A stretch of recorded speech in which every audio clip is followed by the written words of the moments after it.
As soon as Tunde saw him, his face twisted with anger. "What are you doing here, you thief?" Tunde spat, loud enough for everyone in the workshop to hear. Once upon a time, on a warm afternoon in Lagos, Adeyemi, a hardworking carpenter, was on his way home after a long day at his workshop. The sun hung low in the sky, casting a golden hue over the bustling streets. As he walked along the dusty road, he noticed a sleek, expensive car pulled over on the side. A man in his 50s, dressed in a tailored suit, was struggling to change a flat tire. Adeyemi wasn't the type to walk past someone in need. Although he had no obligation to help, something about the man's frustrated expression made him pause. Without a second thought, he approached the stranger. "Good afternoon," Adeyemi greeted the man. "Looks like you could use some help." The man, who introduced himself as Mr. Ike, sighed with relief. "Yes, please. I'm afraid I'm not very good with these things." With practiced ease, Adeyemi took over, loosening the long nuts and replacing the flat tire with the spare. As he worked, the two men exchanged small talk. Adeyemi learned that Mr. Ike was a businessman, new to Lagos, and on his way to an important meeting when the tire blew out. In no time, the task was completed.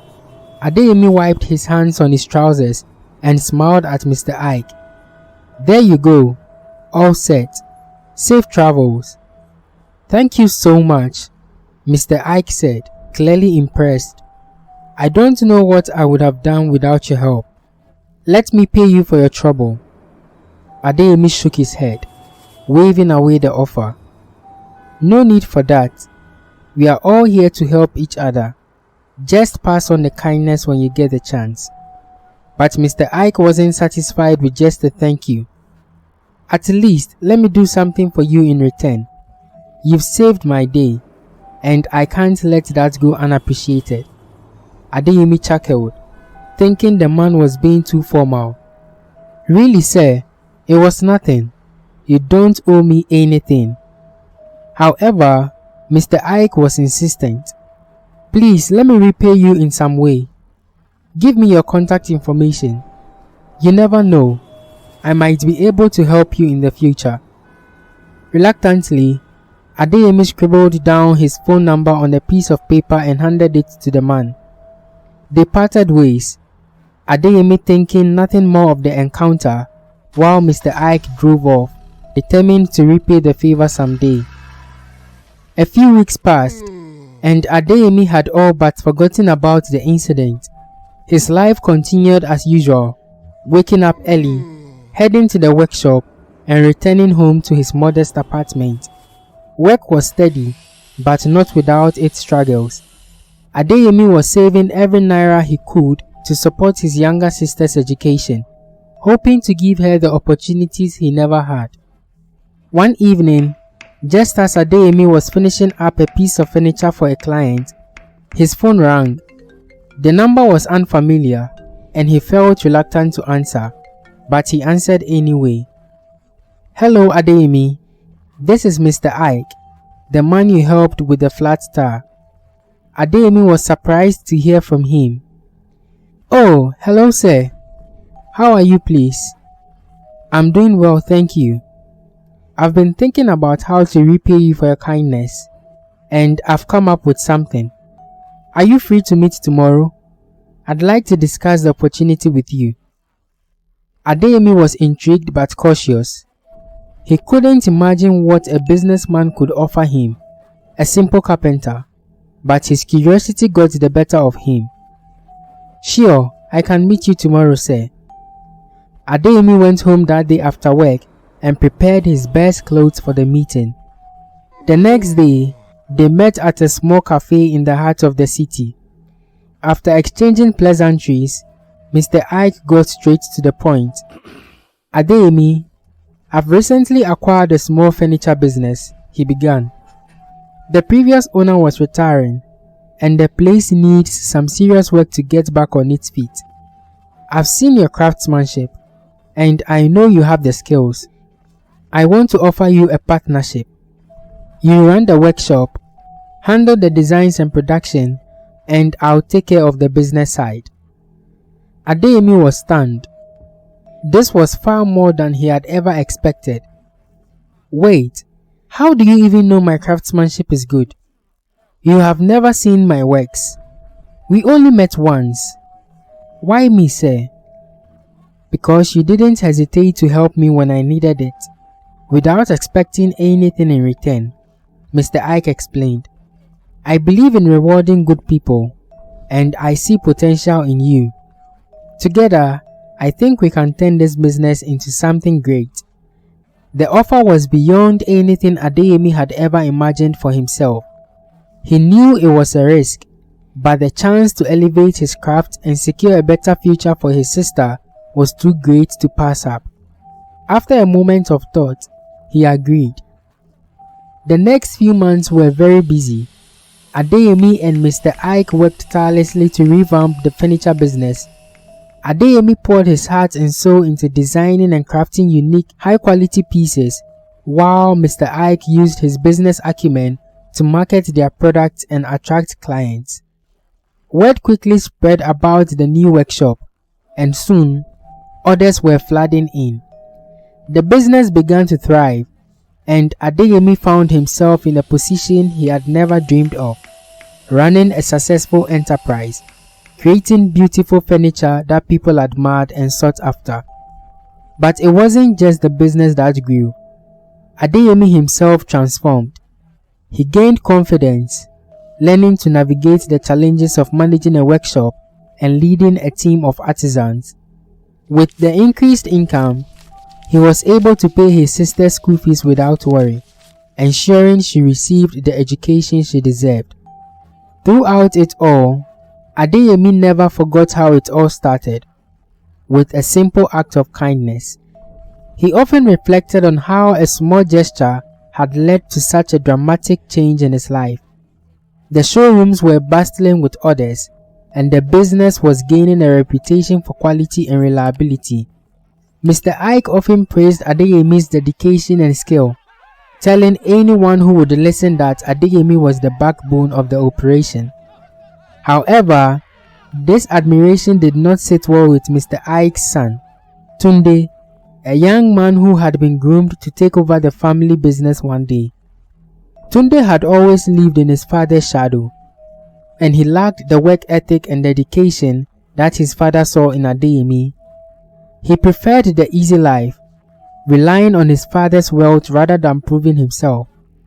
His father's constant comparisons only fueled his resentment, especially when he would say things like, "Tunde, you should learn from Adeyemi.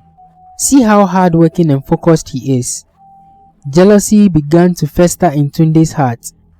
He couldn't understand why his own father seemed to favor Adeyemi, a man who was essentially a stranger, over his own son. He decided that he needed to do something to regain his father's favor and diminish Adeyemi's growing influence. Tunde devised a plan to ruin Adeyemi's reputation, something that would cast doubt on his character and turn his father against him. One evening, after the workshop had closed for the day, Tunde sneaked into the office.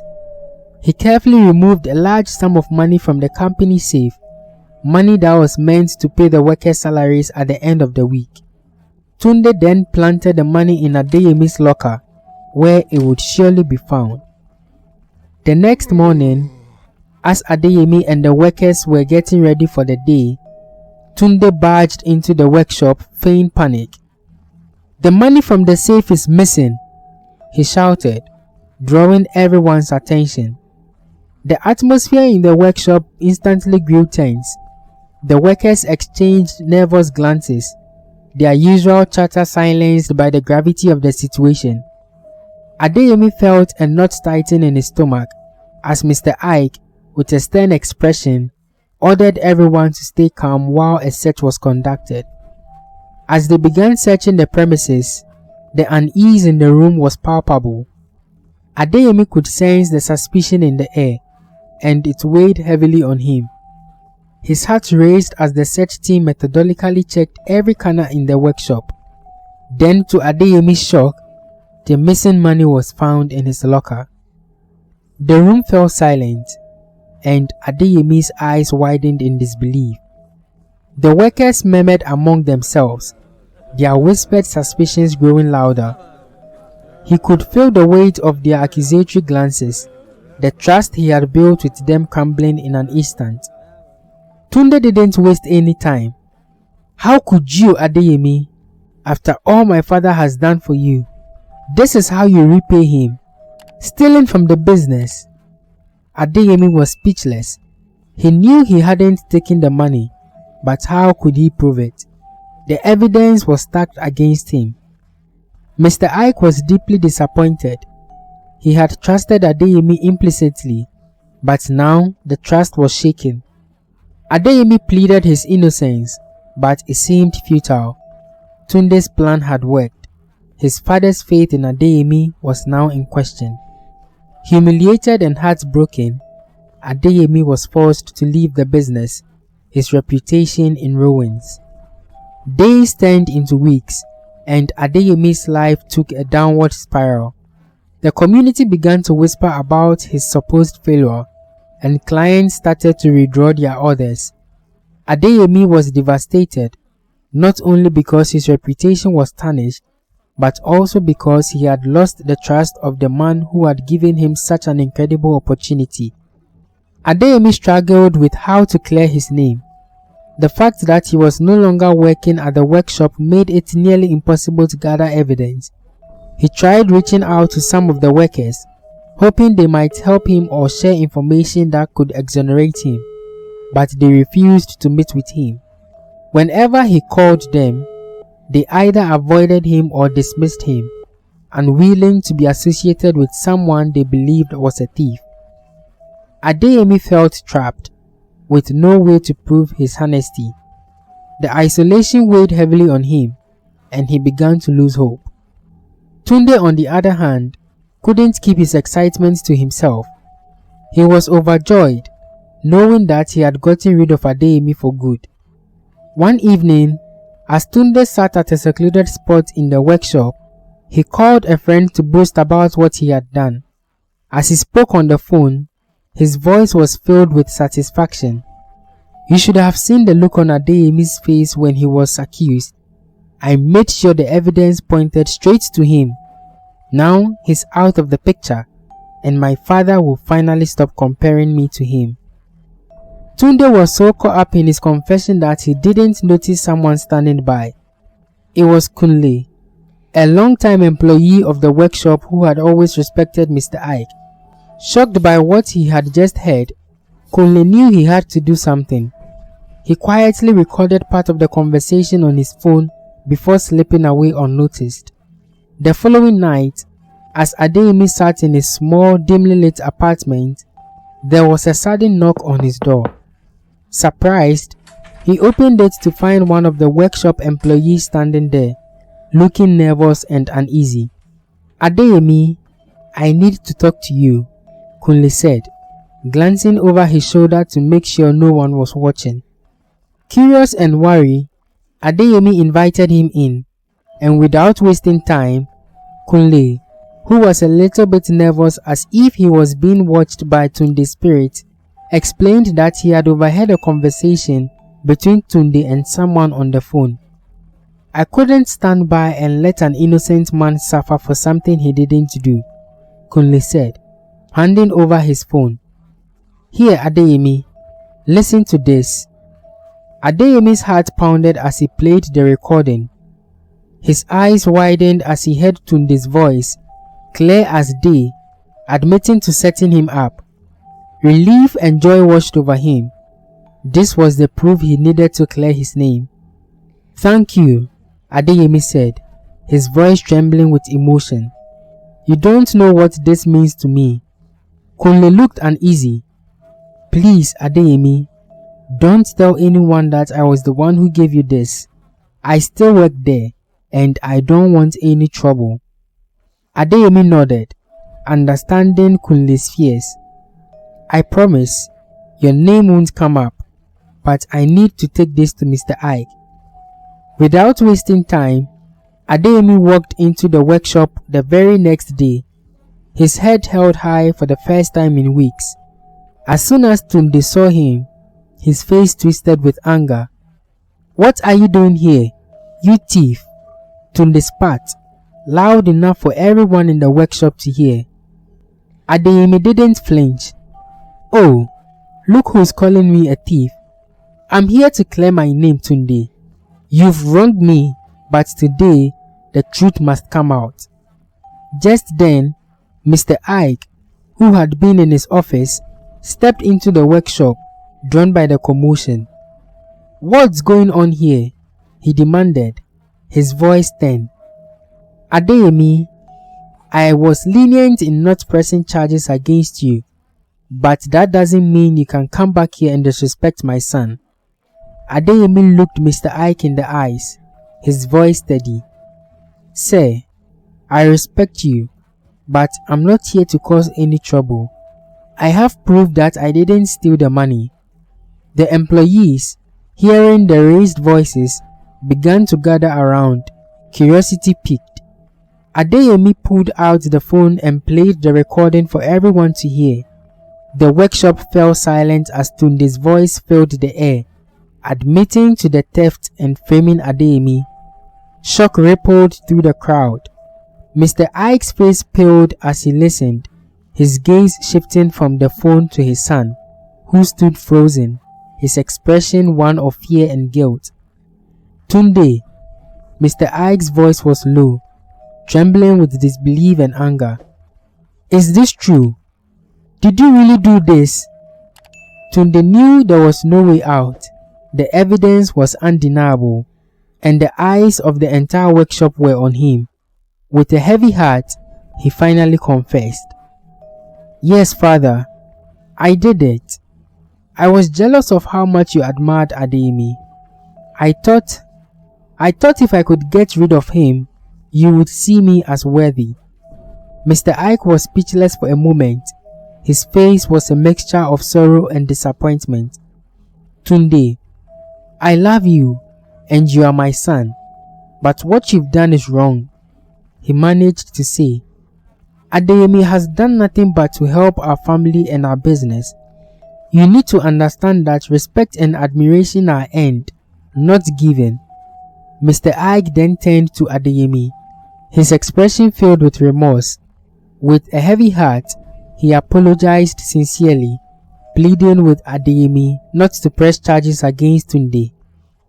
Adeyemi, though deeply hurt by the ordeal, felt a wave of relief because he had finally cleared his name. He accepted the apology. However, he was unsure if he could ever return to the workshop after everything that happened. Mr. Ike, determined to make amends, publicly cleared Adeyemi's name and even offered him a larger share of the business. He also dealt with Tunde's actions, sending him away to learn humility and the value of hard work.